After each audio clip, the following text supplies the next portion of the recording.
anigoo dagaal dood iyo colaad iyo dirirka yimi anigoo dagaal dood iyo colaad iyo dirirka yimi oo dabeecaday tahay midaan dadkuba dulqaadan karin oo dabeecaday tahay midaan dadkuba dulqaadan karin dejiyaha naftiyo daadihiyo maxaan kula dalmaray dejiyaha naftiyo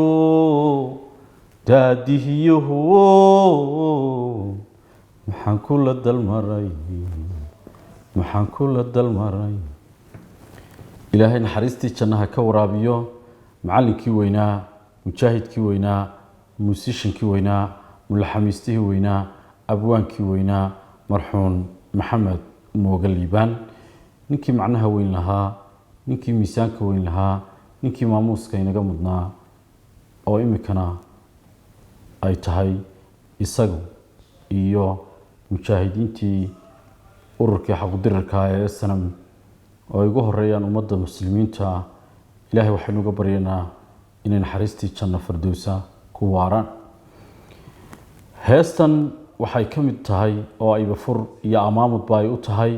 barnaamijyo insha allahu aanu habeenba ku eegi doono annaga oo ku luuqeyn doona fanaaniinta kala duwan ee geyiga soomaalida meel kastoo ay joogaan codkooda aynu ku dhageysanay maxamed mooga liibaan runtii marka laga yimaado halgankii waxa uu ka mid yahay fanaaniinta aan aadka uga dambeeyo codadkooda ilaahay naxariistii jannaha ka waraabiyo barnaamijyo kala duwan iyo barnaamijyo badan midnaba kuma soo koobi karo macnaha iyo miisaanka uu lahaa fanaanka weyn ee maxamed mooga liibaan mujaahidku laakiin waxaan gartay oo aan isiri maadaama oo barnaamijkan fan aad bulshada xitaa horkeeni doonto wariyaal kala duwan oo laga yaabo qaarkood inay codod aad u macaan aad u wanaagsan aad uga heli doontaan ay leeyihiin wariyihii heesay aan idin horkeeni doono wariyaal fara badan oo heesaya kuma koobno oo kaliya ku codkiisu macaan yahay waxa laga yaabaa cod macaanku anigu sidaan u aqaano iyo adigu sidaad u taqaano inay kala duwan yihiin waana ta la yiraahdo dooqa cajiiba qasab ma aha inaynu adiga iyo anigu codka isku si u aragno laakiin sida la yiraahdo bulshadii hore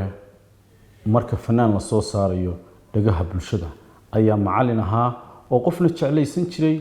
qofna meesha ka saari jiray inkastoo qof kastaaba uu isgaranayo taa awgeed waxaan yaro jeclaystay in bal hadda dadaan anigu ugu horeeyo oo aan isridda bal adigu ugu horeen inay barnaamijkan igala qayb qaadan doonaan way jiraan dad fara badan oo codka ay leeyihiin aanan weli arag fanaan leh haddii aan arkayna ay yar yihiin inta ay ka siman yihiin codka wanaagsan laakiin ma hor yimaadaan inta badan oo kama hor heesaan bulshada horteeda taa awgeed waxaan isku dayi doonaa inaan idiin soo gudbiyo fanaaniin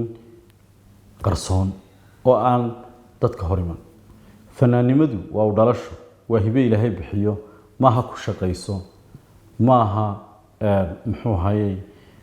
waxaanad ahayn ood iska dhigi karto codka tolmoon codka wanaagsan codka macaan codka quruxda badan horta cod macaanida iyo cod qureex waa kala laba qof aad imika waxa laga yaabaa fanaaniintu inay wada cod qurux badan yihiin oo codkoodu la yiraahdo fanaankii codka quruxda badnaa fanaankii codka wanaagsanaa cod wanaag laakiin cod macaanidu waxa